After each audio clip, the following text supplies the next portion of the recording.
हरे कृष्णा। पौराणिक और शिक्षाप्रद कथाओं के अंतर्गत आज मैं चर्चा करना चाहूंगी कर्ण, घटोत्कच, विदुर और संजय, इन चारों की क्या थी अंतिम इच्छा। मरने से पूर्व इन लोगों ने क्या इच्छाएं जाहिर करी या क्या इच्छाएं बताई, हम आज उसकी चर्चा करेंगे। तो सबसे पहले हम बात करते हैं दानवीर कर्ण की कि कर्ण की आखिरी इच्छा, अंतिम इच्छा क्या थी। जब कर्ण मृत्युशैया पे थे तब भगवान कृष्ण उनके पास उनके दानवीर होने की परीक्षा लेने के लिए एक बार पुनः आ गए। कर्ण ने श्री कृष्ण को कहा कि उसके पास तो देने के लिए कुछ है ही नहीं। ऐसे में भगवान श्री कृष्ण ने कहा कि वो ऐसा ना कहे, क्योंकि उसके मुख के अंदर अभी भी सोने का एक दांत मौजूद है, वह उसे सोने का दांत दे सकता है। यह सुनने के पश्चात कर्ण ने अपने समीप पड़े पत्थर को उठाया और उसने अपना उस दांत को तोड़कर भगवान श्री कृष्ण को समर्पित कर दिया। कर्ण ने एक बार फिर अपने दानवीर होने का प्रमाण दिया और इससे भगवान श्री कृष्ण बहुत प्रभावित हुए। भगवान श्री कृष्ण ने कर्ण से कहा कि वे उनसे कोई भी वरदान मांग सकता है।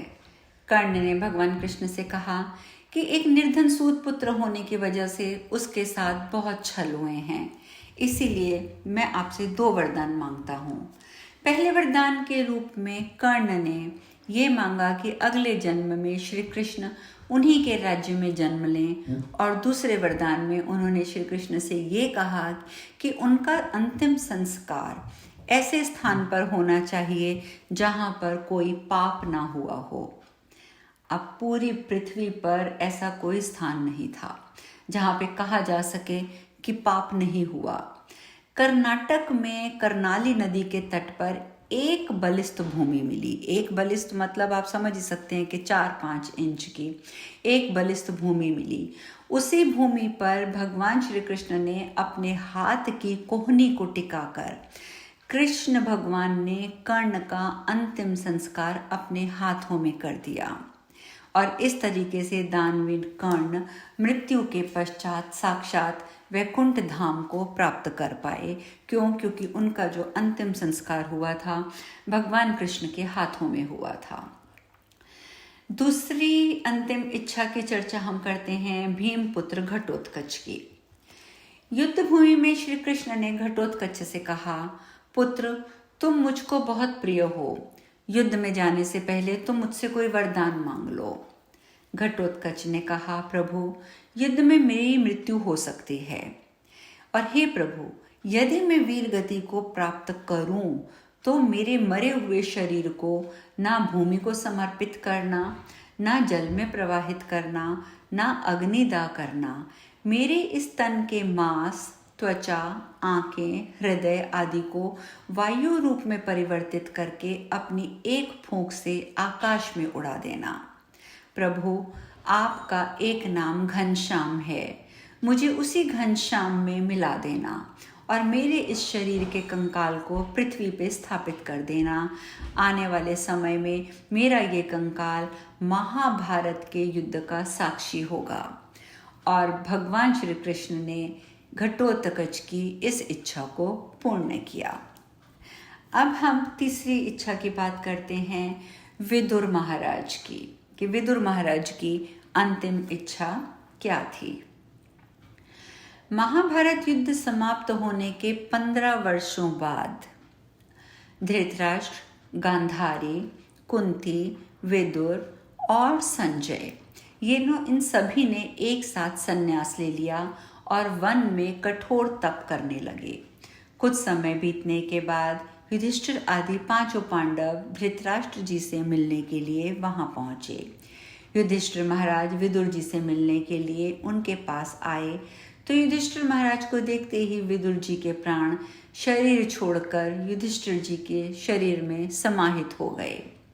युधिष्ठिर महाराज ने सोचा, ये क्या हो गया। मन ही मन श्री कृष्ण को याद किया। तभी वहां भगवान श्री कृष्ण प्रकट हुए और युधिष्ठिर महाराज से बोले, विदुर जी धर्मराज के अवतार थे और तुम स्वयं धर्मराज हो, इसीलिए विदुर ने प्राण अपने जब त्यागे तो वो प्राण तुम में समाहित हो गए, लेकिन अब मैं विदुर जी को दिया हुआ वरदान उनकी अंतिम इच्छा पूर्ण करूंगा। युधिष्ठिर बोले, प्रभु पहले विदुर काका का अंतिम संस्कार आप अपने हाथों से कर दीजिए। श्री कृष्ण बोले, इनकी अंतिम इच्छा थी कि मेरे मरने के बाद मेरे शव को ना तो जलाना, ना गाड़ना, ना ही जल में प्रवाहित करना, मेरे शव को सुदर्शन चक्र का रूप प्रदान करके धरा पे स्थापित कर देना। हे युधिष्ठिर, आज मैं उनकी ये अंतिम इच्छा पूरी करूंगा।